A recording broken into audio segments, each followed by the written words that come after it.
Evangelho de Mateus, capítulo 5, versículo a partir do 13. Os discípulos são o sal da terra e a luz do mundo. Vós sois o sal da terra, e se o sal for insípido, com que se há de salgar? Para nada mais presta, senão para se lançar fora e ser pisado pelos homens. Vós sois a luz do mundo. Não se pode esconder uma cidade edificada sobre um monte, nem se acende a candeia e se coloca debaixo do alqueire, mas no velador, e dá a luz a todos os que estão na casa. Assim, resplandeça a vossa luz diante dos homens, para que vejam as vossas boas obras e glorifiquem o vosso Pai que está nos céus.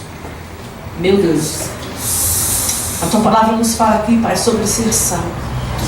Meu Deus, nos dá entendimento, nos dá capacidade, nos ensina, ó Deus eterno, a entender, ó Pai, aquilo que o Senhor está falando conosco, para que nós possamos de verdade cumprir o teu propósito aqui nessa terra.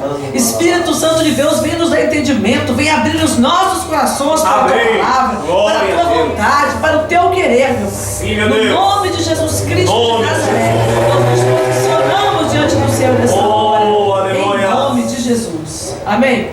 Os irmãos podem assentar. Eu já ministrei aqui sobre essa passagem há um tempo atrás, e hoje eu quero compartilhar novamente com vocês, porque a palavra é assim, ela tem que ir, continuamente trabalhando na nossa vida.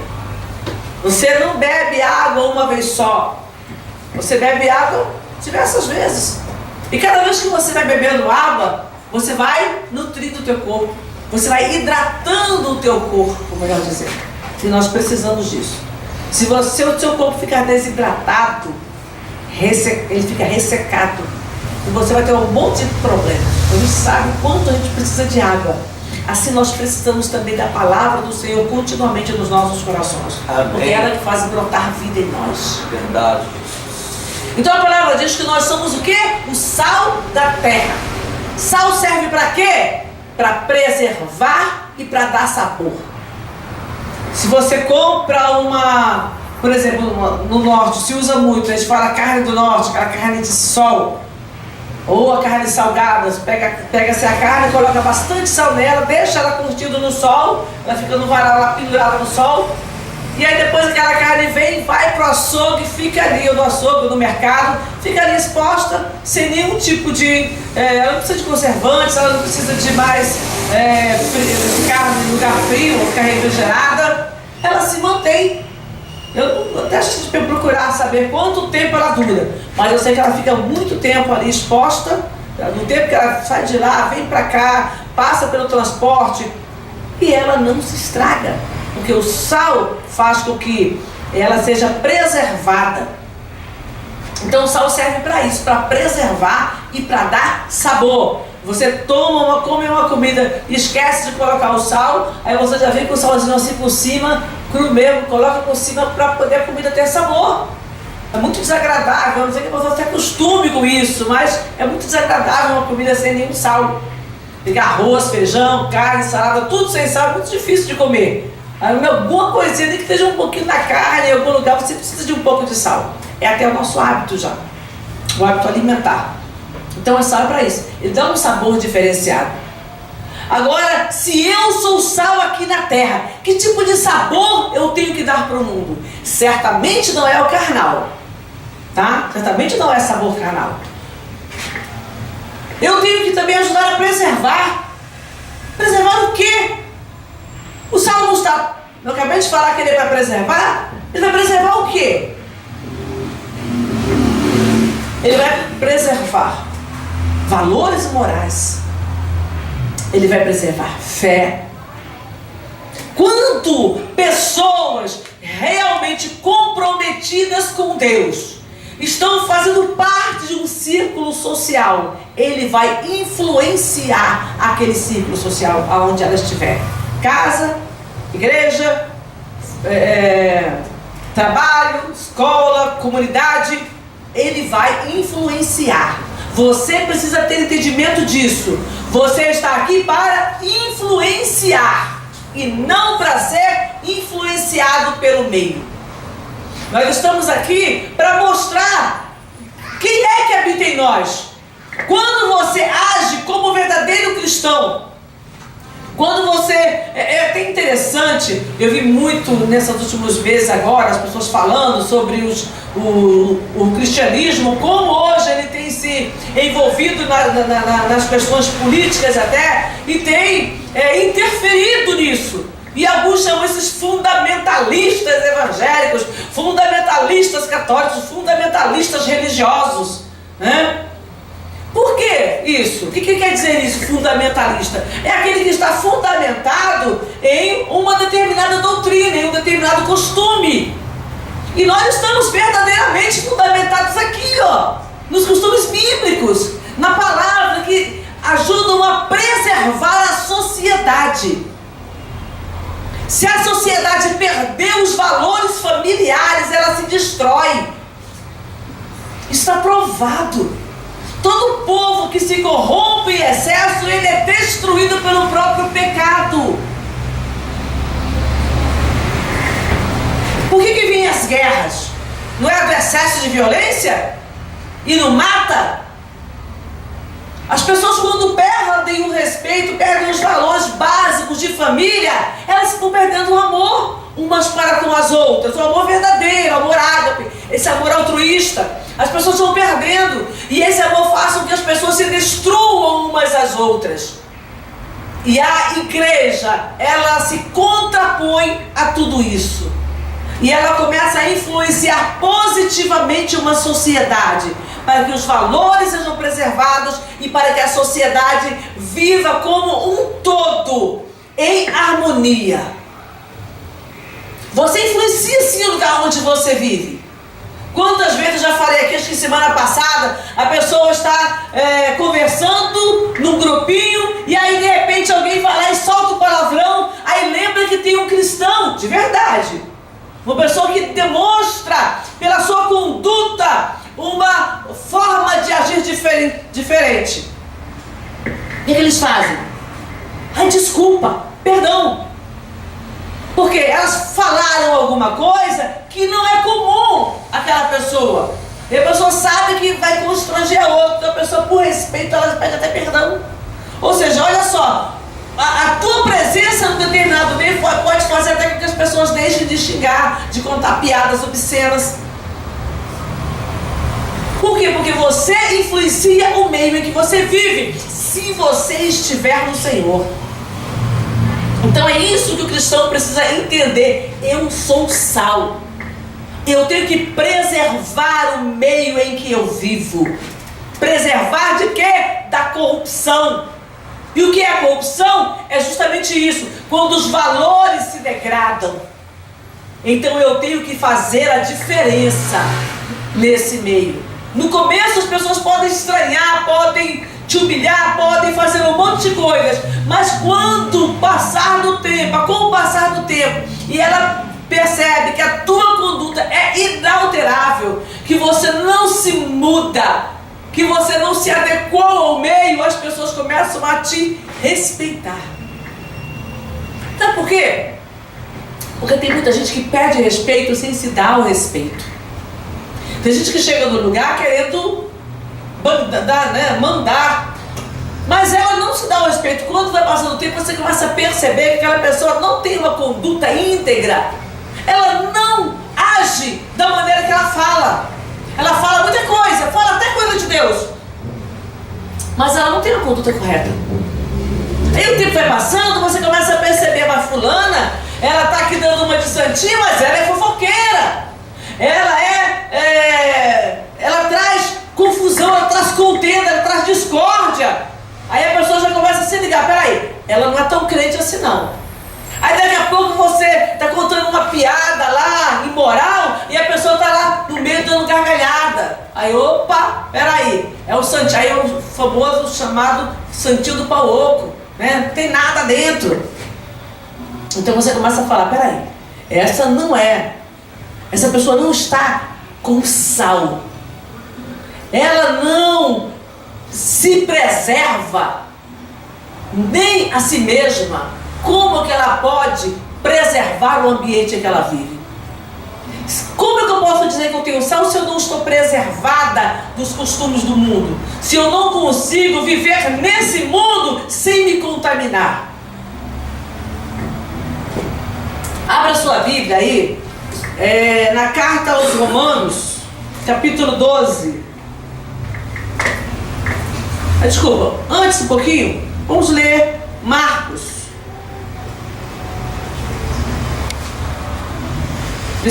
Capítulo 9.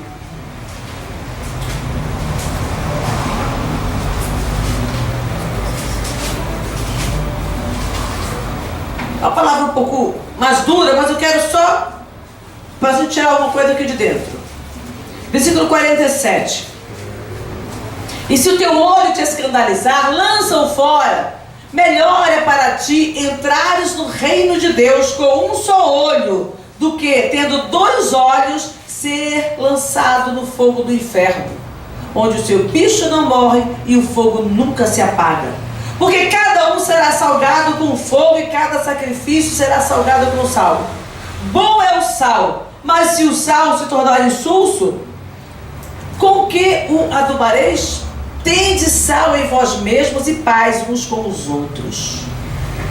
Então, você não pode deixar nada em você que te contamine, porque uma pequena coisa, aqui usa até uma expressão mais forte: se teu olho te escandalizar, arranca-o para fora de ti. É óbvio que a Bíblia não está, é só figura de linguagem, ela não está mandando ninguém arrancar o olho. Eu não consigo desviar o meu olho de tal coisa, eu vou lá e arranco o meu olho. Não é isso que a palavra está ensinando.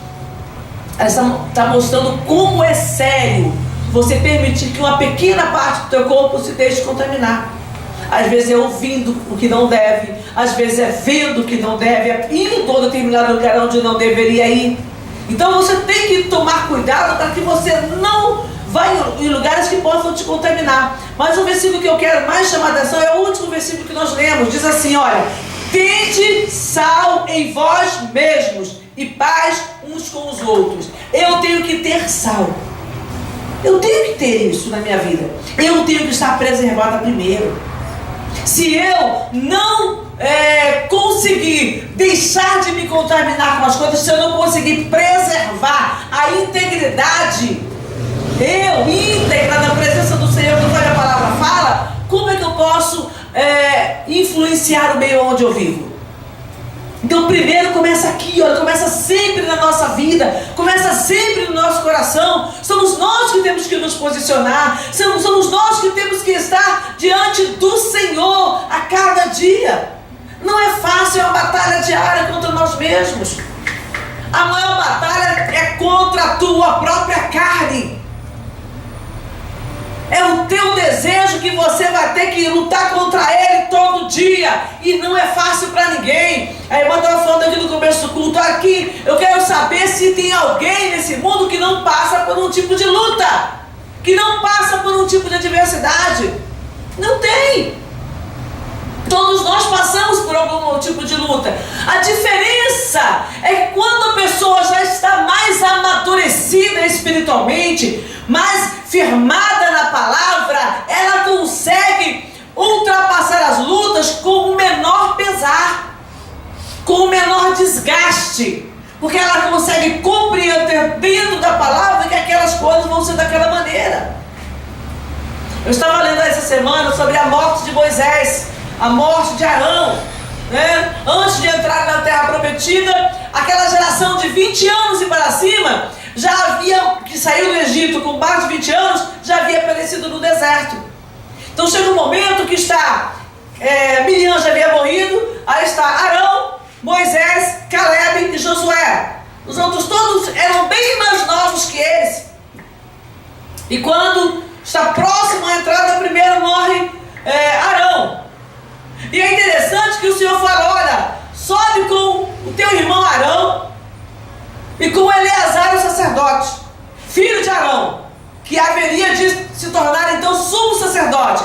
Sobe com ele até o monte Or, e aí Arão vai morrer.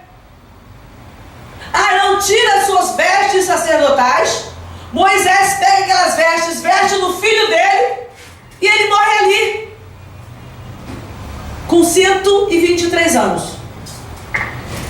Passado um tempo, já chegando na divisa, antes de atravessar o Jordão, da divisa da terra prometida, Deus fala com Moisés: agora você vai morrer, agora é a sua vez. Você vai passar o ministério para Josué, que ele já havia orientado, dado ordens para Josué, e você vai subir no monte lá e você vai morrer. E Moisés sobe no monte para morrer. Quando a gente sabe que vai morrer, o que a gente faz? A gente ora para não morrer. Não é isso? Oh, Senhor, eu estou com diagnóstico de não sei o quê. O médico me falou assim. Você vai orar e você vai pedir para não morrer. Porque é uma coisa natural. O instinto de autopreservação que Deus nos deu. Mas naquele momento ali, Moisés já tinha passado por tanta coisa na vida dele. Deus falou: olha, você não vai entrar na terra prometida porque você não me santificou lá nas águas. E aí, Moisés queria pelo menos ver a terra. Deus falou: tá bom, você vai ver a terra e vai morrer. Aí ele sobe ao monte alto também, esqueci agora, acho que é Pisga, se não me engano, não tenho certeza, não lembro agora. E aí ele sobe no monte, de lá ele vê a terra prometida. Olha lá, do outro lado do Jordão, pode lá no alto, vê lá para baixo agora, olha a terra prometida, é lá que o povo vai herdar. Mas você não vai entrar lá não. E aí Moisés: tá bom, eu vou morrer então. Aí vai lá, morre, Deus enterra ele, ninguém descobre aonde foi. Ele enterra ele no vale, se não me engano, e aí ninguém descobre. Eles sabiam que Moisés estava indo lá, e ele já tinha dado as instruções que era a última vez dele. E eles ficaram ali embaixo, depois eles subiram, procuraram Moisés, ninguém achou Moisés em lugar nenhum. Ninguém achou o corpo de Moisés, os ossos de Moisés, ninguém achou. Até o diabo, está lá na carta de Judas, lá no finalzinho, está procurando pelo corpo de Moisés, e ele não encontra. Deus fez isso. E ele estava tão preparado, já tinha passado por tanta luta, que ele foi, vamos falar assim, de boa, tranquilo, obedecer aquilo que Deus tinha para a vida dele. Mas de um modo geral, todos nós nos inquietamos diante das lutas e das adversidades. Então, faz parte. Até aí, tudo bem você se inquietar um pouco, tudo bem você se agitar um pouco em alguns momentos, e aí você vai buscar Deus. Você não está entendendo, não está compreendendo, não está aceitando. Se você está na presença do Senhor, vai buscar Ele, porque você já conhece. Você não pode se angustiar até a morte, como muitos estão fazendo. Estão se angustiando até a morte, e aí dão cabo da própria vida. Dentro da igreja tem isso hoje. Nós temos visto pessoas dentro da igreja, até lideranças, igreja católica, igreja evangélica, que não estão suportando as dificuldades. E nós temos que nos firmar na palavra, porque a dificuldade vem para todo mundo. O dia mal vai chegar na vida de cada um. Sempre tem um dia que você fica pedindo a Deus para aquele dia acabar, para ver se você consegue dormir e repousar, e no dia seguinte você está um pouco melhor. Uma semana eu orei por uma moça, ela falou: pastor, eu estou há 11 dias sem dormir. Sabe o que é isso? Angústia de alma muito grande, tristeza de coração, lutas. Luta, é muita luta. Às vezes a pessoa dá até uma cochiladinha, mas dormir, tirar uma noite, só ela não vai falar: 11 dias, pastor, eu não consigo dormir. A angústia é muito grande. Não vou entrar aqui na questão, não é o caso, né, do qual a luta dela, mas eu quero dizer para você que tem gente passando por isso. Tem gente sofrendo muito. E nós estamos aqui para fazer a diferença na vida dessas pessoas. Mas eu tenho que estar pronta primeiro. Como que eu vou conseguir orar pelo outro se eu não dou conta nem da minha luta? Não quer dizer que você não vai ter luta, não. Ah, seria muito bom. Eu não estou passando por nada, então eu posso orar. Eu só posso orar pelo enfermo se eu não estiver doente? Quem disse? Eu só posso orar pelo casamento de alguém se o meu casamento estiver 100%? Quem disse? Eu só posso orar para a pessoa ser liberta de uma tentação se eu não tiver tentação? Quem disse isso? Quem disse isso? Onde está escrito isso? Não está. Nós oramos no nome de Jesus, para Deus ter misericórdia daquela vida. Tem gente doente, enfermo, com doença mortal, e está orando, Deus está curando o outro. esse Deus tem um plano de recolher. Então, não fique intimidado diante das situações, não. Você veio para fazer a diferença e você vai fazer a diferença até o teu último fôlego de vida. Pode ser lá, em cima de um leito de hospital. Você vai fazer a diferença. Pode ser num acidente no meio da rua. Você está lá, as suas últimas forças estão indo embora. E lá você vai dar testemunho do Senhor. Nós conhecemos o testemunho de homens aí, lembra do Titanic, tem, né, que um dos pastores estava lá, todo mundo lá morrendo, aí o pastor lá nas águas geladas, pegando aquelas pessoas que iam morrer junto com ele, pelo menos morressem salvos. Existe testemunhos fortes de pessoas que já na hora da morte lá pelo menos tentou salvar aqueles que estavam ali, procurando resgatá-los. É para isso que nós estamos aqui. Aleluia. Se eu for morrer e eu estou na presença do Senhor, eu vou com Cristo, e aquele que está do meu lado, ele vai morrer e vai também para a glória. Eu tenho que ter essa preocupação, você tem que ter essa preocupação. Você precisa agir de tal maneira que você seja uma influência benéfica na vida daqueles que estão do teu lado.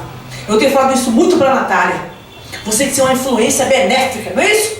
Eu falo isso direto, falo para todo mundo, não estou escondendo, não estou contando a vida de ninguém, porque todos nós temos problemas. Mas eu falo isso muito para ela. Eu falei, Natália, você tem que ser uma influência benéfica na vida da tua família. Nós temos que ser influência benéfica na vida dos nossos familiares. Lutas, problemas todos nós temos. Mas quanto menos você der lugar à tua carne, mais você consegue ser exemplo para eles. Porque as pessoas, elas vão te questionar. Elas vão olhar e ver qual é a sua conduta, como você está. Elas vão olhar e vão procurar perceber se você está ou não agindo em conformidade com aquilo que você fala. Você pode ter problema, mas se a pessoa olhar e ela perceber que você anda buscando a santificação, que você anda buscando comunhão com Deus, que você anda diferente, o teu andar é que vai influenciar a pessoa. A maneira como você age, a maneira como você se conduz é que vai influenciar as pessoas que estão ao teu redor.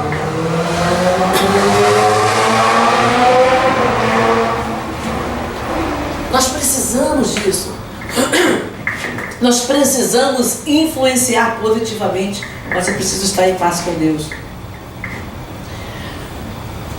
Romanos capítulo 12, vamos agora para Romanos. Carta aos Romanos. O Monte Nebo. Nebo, né? Monte Nebo, onde Moisés foi recolhido pelo Senhor. Desculpa, Romanos, né? Romanos 12, versículo 1 e 2.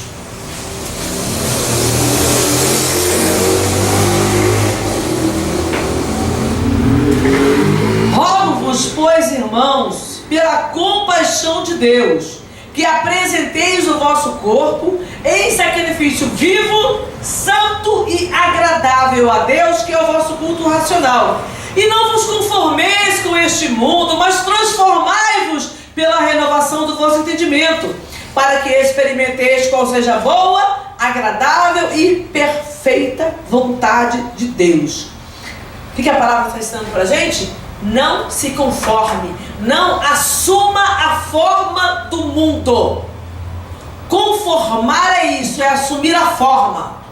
Você faz uma massa de bolo e você coloca dentro de uma forma. Se a forma for oval, redonda, quadrada, retangular, é a forma que você colocar, a massa vai assumir aquela forma. Quando você desenformar o bolo, ele vai estar conforme a forma que você colocou, conforme o formato da forma.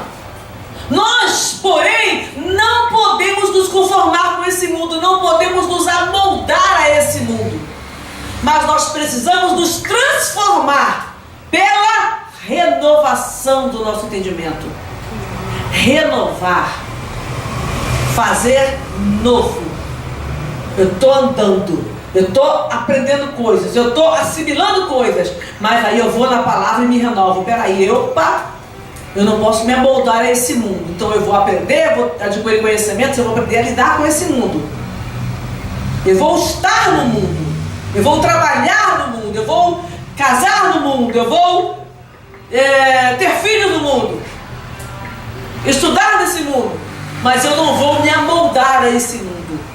O meu molde, o meu molde é a palavra de Deus. É nela que eu tenho que estar amoldada. Eu tenho que ter essa forma. A forma de uma cristã. De uma pessoa que vive segundo os preceitos da palavra de Deus. Ela precisa ser o meu molde. Ela precisa ser o teu molde. Você precisa estar firme dentro desse propósito. Não é fácil, mas também não é impossível. Senão Deus não iria requerer isso de nós. Deus fala com Abraão: Abraão, anda na minha presença e ser perfeito. Então Abraão precisava ser perfeito. Mas espera aí, pode-se ser perfeito? Alguém consegue perfeição? Se Deus mandou, é porque pode. Deus não vai pedir de você algo que você não possa.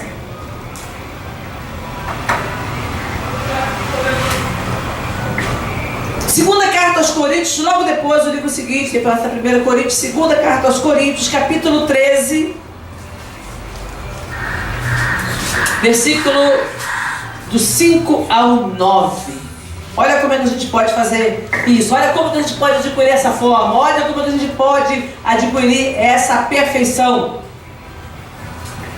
Examinai-vos a vós mesmos, se permaneceis na fé. Provai-vos a vós mesmos, ou não sabeis quanto a vós mesmos que Jesus Cristo está em vós, se é que já estáis reprovados. Mas espero que entendereis que nós não somos reprovados. Ora, eu rogo a Deus que não façais mal algum, não para que sejamos achados aprovados, mas para que vós façais o bem, embora nós sejamos como reprovados. Porque nada podemos contra a verdade, senão pela verdade. Porque nos regozijamos de estar fracos, quando vós estáis fortes. E o que desejamos é a vossa perfeição. Então eu quero essas três coisas aqui. Examinai-vos a vós mesmos, se vós permaneceis na fé. Você precisa se examinar.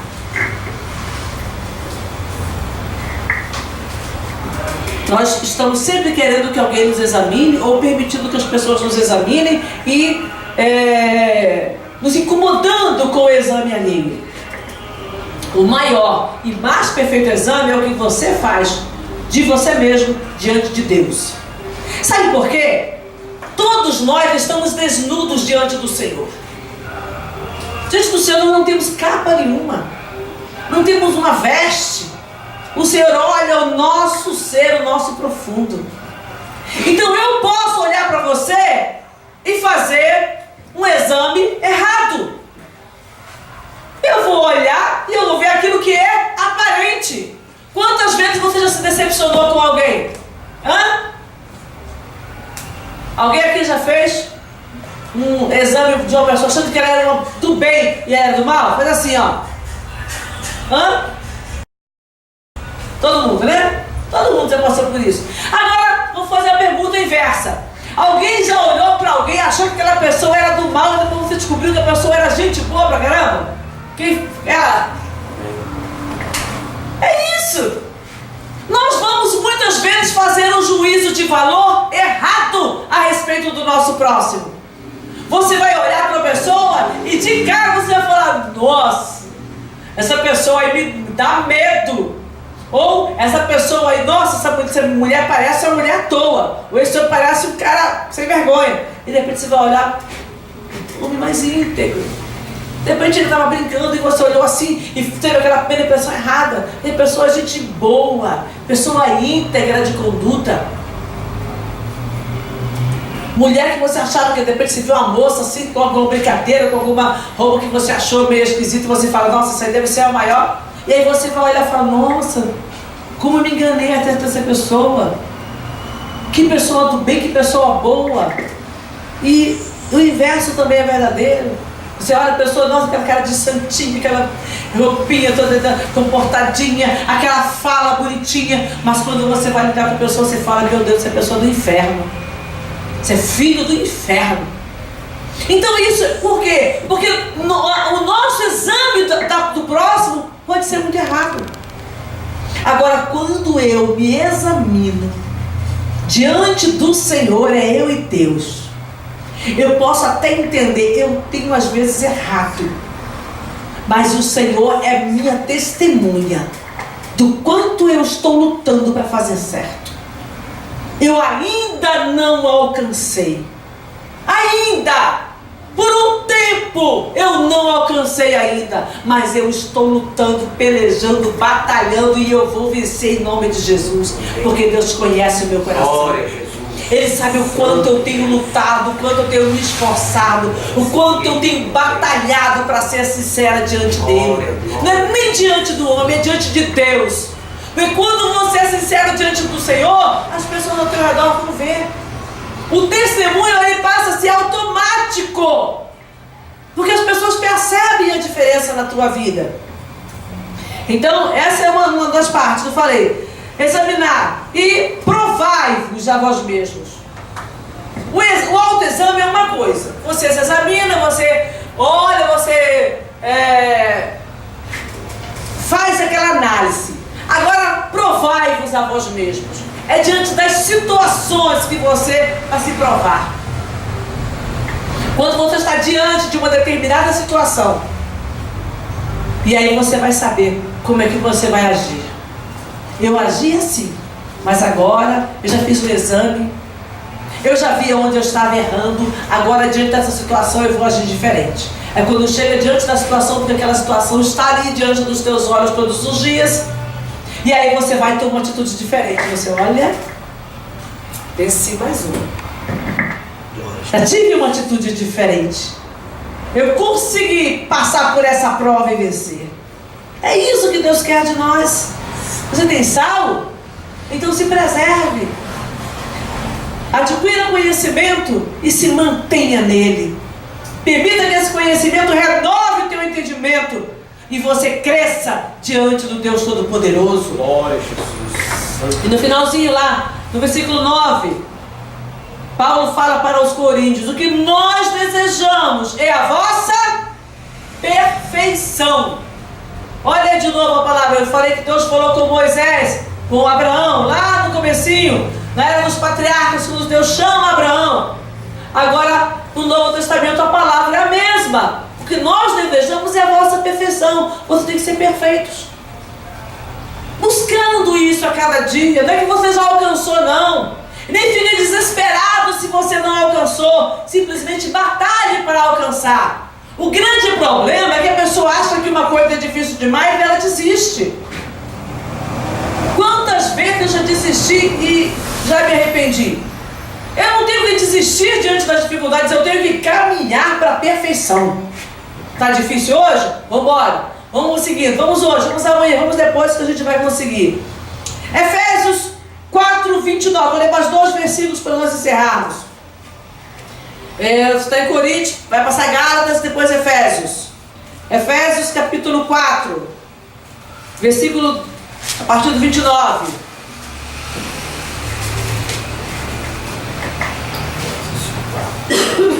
Quatro, 29.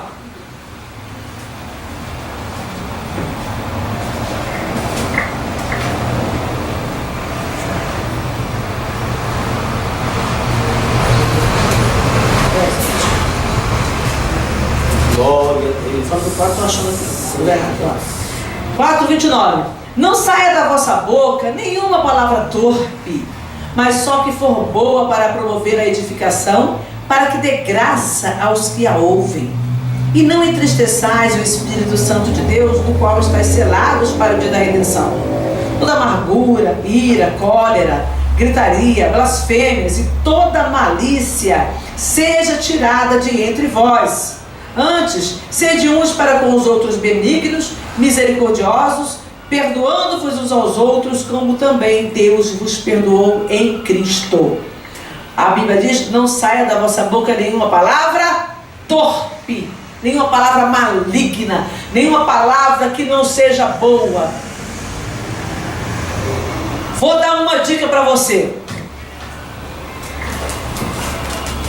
A expressão que você usa, você pode usar em qualquer lugar, na frente de qualquer pessoa? Se você não pode, pensa duas vezes. As palavras que você costuma usar, você poderia falar aqui na minha frente, aqui diante da igreja? Se você não pode falar, não é uma palavra boa. Provavelmente é uma palavra torpe. É simples. Não é difícil, é, irmã? Não é difícil. É difícil? Não é. É só você pensar, peraí, eu posso falar essa palavra lá na igreja? Na frente dos irmãos, quando eu estiver dando meu testemunho, eu posso usar essa expressão? Não. Então, se eu não posso falar lá, eu não vou falar em lugar nenhum, porque o Deus a quem eu sirvo, Ele não está somente lá na igreja, Ele está em qualquer lugar. Amém. Mas só aquela que for boa para promover edificação, para que dê graça aos que a ouvem, e não entristeçais o Espírito Santo de Deus. Opa! Não entristeçais o Espírito Santo de Deus. Alguém, com as suas obras, com as suas atitudes, com a sua linguagem, pode então entristecer o Espírito de Deus. Se a Bíblia fala que é para não entristecer, é porque é possível entristecer. Como nós o entristecemos? Com as nossas atitudes, porque, como eu disse, Ele está em todos os lugares. Ele não está somente aqui dentro da igreja. Ele não está somente no seu quarto na hora que você está orando. Ele está em todos os lugares aonde você anda. Então, se você fala coisas que possam entristecê-lo, não deveria falar. A Bíblia fala para não entristecer, não fazer nada que possa entristecê-lo. E aí vem toda amargura. Eu gosto desse versículo aqui, gente. Toda amargura, ira, cólera e gritaria, e blasfêmias, e toda malícia seja tirada de entre vós. Gritaria, que é uma coisa que é tão simples, as pessoas falam tanto, né? Ficou nervoso, começa a gritaria. Dentro de casa, então, se bobear, né? Aí começa um a gritar com o outro, que o outro grita que cada um quer falar mais alto que o outro. A Bíblia fala que deve ter o quê? Tirada do vosso meio. Ah, mas pastora, não interessa quem começou, seja você quem vai terminar. É simples. É tão simples isso, a gente que complica. Porque se a pessoa gritou com você e você respondeu com brandura, a Bíblia diz, capítulo 15, versículo 1 do livro de Provérbios, a palavra branda desvia a ira. Você está irado, você que a palavra branda, você desvia a ira, manda ela para o outro lado. A ira vem na tua direção, você com a palavra branda desvia a ira. Mas a palavra dura suscita o furor. O outro até calma, você falou uma palavra áspera, a pessoa já se revoltou e vem para cima de você, precisa pedra de você. Opa, desculpa, filho. Desculpa, eu não falei corretamente, eu vou falar assim, assim, assim. Tenta, muda, procura mudar. Está em você fazer isso. Não espere do outro, não faça você. O problema é que a gente sempre quer que o outro faça, é o outro que tem que fazer. Gritaria, cólera, blasfêmias, palavras faladas contra Deus e toda malícia.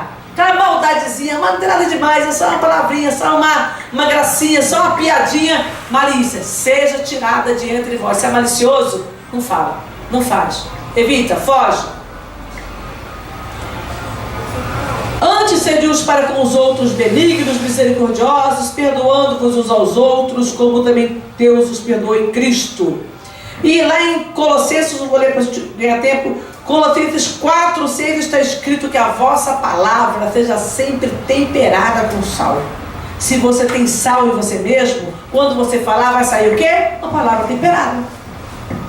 Ou seja, uma palavra que produz edificação, conservação da fé e que dá sabor, faz com que as pessoas tenham prazer de viver ao teu lado. Ser um crente que é sal da terra, é isso. É quando você está num ambiente e você influencia positivamente esse ambiente e você faz com que as pessoas tenham prazer de estar no seu lado. Amém? Vamos orar, vamos falar com Deus neste momento, vamos nos posicionar diante do Todo-Poderoso.